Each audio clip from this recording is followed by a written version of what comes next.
Hi hello வணக்கம். This is Shanmugapriya from 12th A E. இன்றைக்கி நம்ம பார்க்க போகிற title municipalities and municipal corporation, அதாவது நகராட்சி அமைப்புகள் மற்றும் மாநகராட்சி. ஃபர்ஸ்ட் நம்ம முனிசிபாலிட்டிஸ், அதாவது நகராட்சி அமைப்புகளை பற்றி பார்க்கலாம். அந்த நகராட்சி அமைப்புகள் எப்போ உருவாக்கப்பட்டது, அதோட பணிகள் என்னென்னவும் பார்க்கலாம்.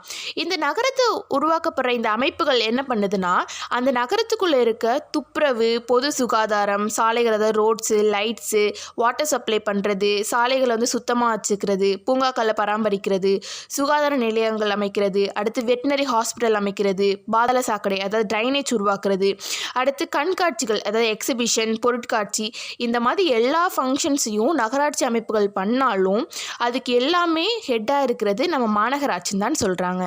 அடுத்து இவ்வளோ பண்ணுற நம்ம நகராட்சி, அதாவது முனிசிபாலிட்டிஸ்க்கு எங்கேருந்து தாங்க அந்த வருவாய் வருது வாங்க பார்க்கலாம். அதாவது சொத்து மீதான வரி, நம்ம வச்சுருக்க ப்ராப்பர்ட்டிலேருந்து வரக்கூடிய டேக்ஸஸ், அதாவது அடுத்து பொருட்கள்லேருந்து வாங்கக்கூடிய வரி, முக்கியமாக நுழைவு வரின்னு சொல்லுவாங்கள்ல அந்த வரியிலேருந்து, அடுத்து பர்சனல் டேக்ஸஸ், அடுத்து நம்ம தொழில் வரி, அடுத்து வேலைவாய்ப்பு அதாவது எம்ப்ளாய்மெண்ட்லேருந்து வாங்கக்கூடிய டேக்ஸஸ், அடுத்து taxes on vehicles and animals வச்சுருக்கவங்கக்கிட்ட இருந்தும் வெஹிக்கல் வச்சுருக்கவங்கள்ட்ட இருந்தும் வாங்கக்கூடிய டேக்ஸஸ், அடுத்து திரையரங்குலேருந்து வாங்கக்கூடிய டேக்ஸஸ், அடுத்து நம்ம ஸ்டேட் கவர்மெண்ட் கொஞ்சமாக ஒரு மானியம் கொடுப்பாங்க, அதுலேருந்துலாம் இந்த நகராட்சி அமைப்புகள் ரெவன்யூ வருதுன்னு சொல்லலாம். அடுத்து நம்ம பார்க்க போகிறது முனிசிபல் கார்ப்பரேஷன், அதாவது மாநகராட்சி. இந்த மாநகராட்சியோடைய எஸ்டாப்ளிஷ்மெண்ட், அதாவது தோற்றத்தையும் ஃபங்க்ஷன்ஸ் பணிகளையும் இந்த டாப்பிக்கில் பார்க்கலாம். இந்த மாநகராட்சி என்பது நகராட்சியை விட ரொம்ப சுதந்திரமாகவும் அதிக அதிகார எல்லையை பெற்றதாகவும் இருக்குன்னு சொல்கிறாங்க.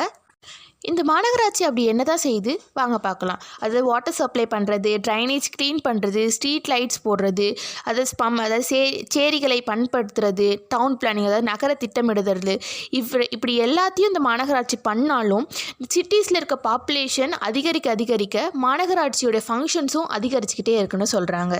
சரி, இந்த தகவல் உங்களுக்கு தெரியுதான்னு பார்க்கலாம். நம்ம தமிழ்நாட்டில் மட்டும் மொத்தம் 25 மாநகராட்சிகள், அதாவது முனிசிபல் கார்ப்பரேஷன் இருக்குது. அதாவது சென்னையில் மட்டும் மொத்தம் 4 மாநகராட்சிகள் இருக்குன்னு சொல்கிறாங்க. அடுத்து இப்படி ஹெட்டாக இருக்க இந்த மாநகராட்சி எங்கேருந்து தாங்க இன்கம் ஏர்ன் பண்ணுது வாங்க பார்க்கலாம்.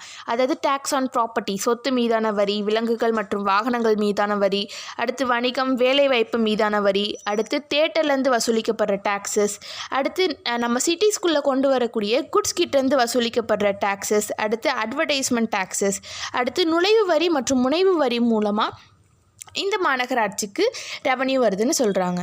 இந்த முனிசிபல் கார்ப்பரேஷனுடைய ஒரு அட்வான்டேஜ் என்னென்னா, நம்ம லாக்கு உட்பட்டு மாநகராட்சி விருப்பப்படி அதிக அளவாகவோ இல்லை குறைந்த அளவாகவோ ஒரு நியாயமான விகிதத்தில், அதாவது ரேஷியோவில் ஒரு வரி அவங்களே மாற்றி விதிக்கலாம், அதாவது மாநகராட்சியே மாற்றி விதிக்கலான்னு இந்த மாநகராட்சிக்கு ஒரு அட்வான்டேஜ் இருக்குது. இந்த தகவல் உங்களுக்கு தெரியுமான்னு பார்க்கலாம்.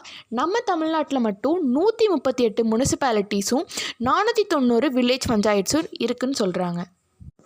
சரி, ஓகேங்க. இன்றைக்கி நம்ம இந்த நகராட்சி அமைப்புகள்னால் என்ன, மாநகராட்சி அதாவது முனிசிபாலிட்டிஸ்னால் என்ன, முனிசிபல் கார்ப்பரேஷனாக என்னென்னு பார்த்தோம். அதாவது குட்டி குட்டி தகவல்களையும் பார்த்தோம்.